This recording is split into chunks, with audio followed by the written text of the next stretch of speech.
ఒక్క నిమిషం ఆగు. ఇక్కడ నుంచి యావత్ తెలంగాణ ప్రజలకు, తెలంగాణ ప్రభుత్వానికి మేము విన్నవించేది ఏంటంటే, మేము రాజకీయ కోణంలో ఇది లేదు, ఇది రాజకీయ కోణం కాదు, ఇది కేవలం నిరుద్యోగులమే సార్. మేము అందరి కోసం ఈ ప్రభుత్వం మారితే ఉద్యోగాలు వస్తాయని చెప్పేసి కొట్లాడినాం, అన్ని యూనివర్సిటీ తిరిగినాం, ధర్నాలు చేసినాం, ప్రభుత్వాన్ని మార్చినాం, 6 నెలలు వెయిట్ చేసినాం. నిరుద్యోగులు పోయి పార్టీలను కలిసినారు, ఎమ్మెల్యేలను కలిసినారు, ఎంపీలను కలిసినారు, వివిధ పార్టీలు కూడా రియాక్ట్ అయింది. అయిన తర్వాత ధర్నా కూడా చేసినారు. చేసిన తర్వాత శ్రీధర్ బాబు గారు ఏదైతే చెప్పినారో అది మాకు ఆమోదయోగ్యంగా లేదు. కాబట్టి మేము గవర్నమెంట్కి 48 గంటల అల్టిమేటం ఇచ్చినాం. అక్కడ కూడా ప్రభుత్వం రెస్పాండ్ కాలేదు. కాబట్టి మేము ఆమరణ నిరాహార దీక్ష అనే ఒక చివరి అస్త్రాన్ని ప్రభుత్వం మీద ఒత్తిడి తీసుకురావడం కోసమే, ఇది కేవలం రాజకీయం కాదు, ఇది ప్రభుత్వం మీద ఒత్తిడి తీసుకురావడం కోసం, ప్రభుత్వానికి మా యొక్క సమస్య యొక్క సీరియస్నెస్ ఏంది అని తెలియజేయడం కోసం చేస్తుంది తప్పితే ఇంకోటి కాదు.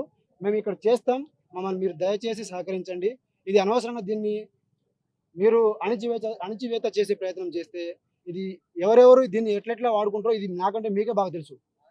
కాబట్టి మా సమస్య పరిష్కారం అవ్వడం అనేది మా యొక్క కన్సర్న్, వేరేది ఏ ఉద్దేశం లేదు. మేము శాంతియుతంగా కూర్చుంటాం. మద్దతు తెలిపే వాళ్ళు ఇప్పుడు మాకు ఆర్ కృష్ణ గారు వస్తారు, మద్దతు తెలుపుతారు, మన అశోక్ సార్ వస్తారు, మద్దతు తెలుపుతారు. ఎవరు మద్దతు వచ్చినా మేము ఏదైతే చేస్తున్నామో ఇది ప్రభుత్వ దృష్టికి తీసుకుపోయేంత వరకు రీచ్ అయ్యేంత వరకు ప్రభుత్వం స్పందించి మాతో మాట్లాడి ఈ సమస్యలు పరిష్కారం అయితే చాలు మాకు. ఇది అయితే నెక్స్ట్ మినిట్లోనే ఆపేస్తాను సార్, నాకు అవసరం లేదు. ఎందుకంటే సార్ 70 సంవత్సరాల నుంచి రాష్ట్రం వస్తే అని రెచ్చగొట్టినారు, ప్రభుత్వాలు మారుతాయి అని చెప్పేసి అన్నారు. మేము 5,000 మందితో పోస్ట్పోన్ అవ్వాలని చెప్పేసి టీఎస్పీఎస్సీ ముట్టడి చేసినాం, ధర్నాలు చేసినారు, 1000 మందితో రిప్రజెంటేషన్ ఇచ్చినారు. ఫస్ట్ ధర్నా చేస్తే బాగుండదని చెప్పేసి అందరిని కలిసినారు. ఇంతకు మించి ఏం చేస్తాం సార్? ఒక నిరుద్యోగి నేను చదువుకున్నాను, నేను కూడా ఆ పెయిన్ అనేది నాకు తెలుసు. అందుకోసం నేను ఇది చేస్తున్నా తప్పితే ఇది రాజకీయ కోణం కాదు. మేము ఇక్కడ కూర్చుంటాం. మేము ఇందాక కూడా మేము టెంట్ వేసుకొని కూర్చుంటామంటే కూడా టెంట్లు కూడా రానియలేదు. అయినా కూడా ఓకే, మేము ఎండలో మేము కూర్చుంటాం, మేము చేస్తాం. మా మీడియాకి మేము కూర్చొని చెప్తాం. కాబట్టి సార్ మీరు దయచేసి సహకరించండి, అంతకు మించి వేరేది ఏం లేదు.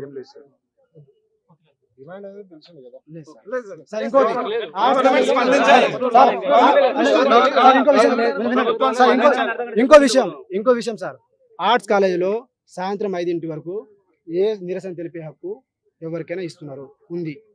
ఆ రూల్ కూడా మాకు తెలుసు. మేము ఇక్కడ వచ్చి ఏ యాంటీ సోషల్ యాక్టివిటీస్ ఏం చేయట్లేదు, కూర్చుంటాం. సార్ ఒక నిమిషం వినండి సార్. వాళ్ళందరూ వస్తారు, మద్దతు తెలుపుతారు. దాని తర్వాత పోలీస్ స్టేషన్ తీసుకోపోరి, చెప్పండి వినండి సార్. పోలీస్ స్టేషన్ తీసుకోపోరి లేదు సార్, వినండి. లేదు నేను వినండి సార్. పోలీస్ స్టేషన్ తీసుకోపోరి, అక్కడ కూడా కంటిన్యూ చేస్తా.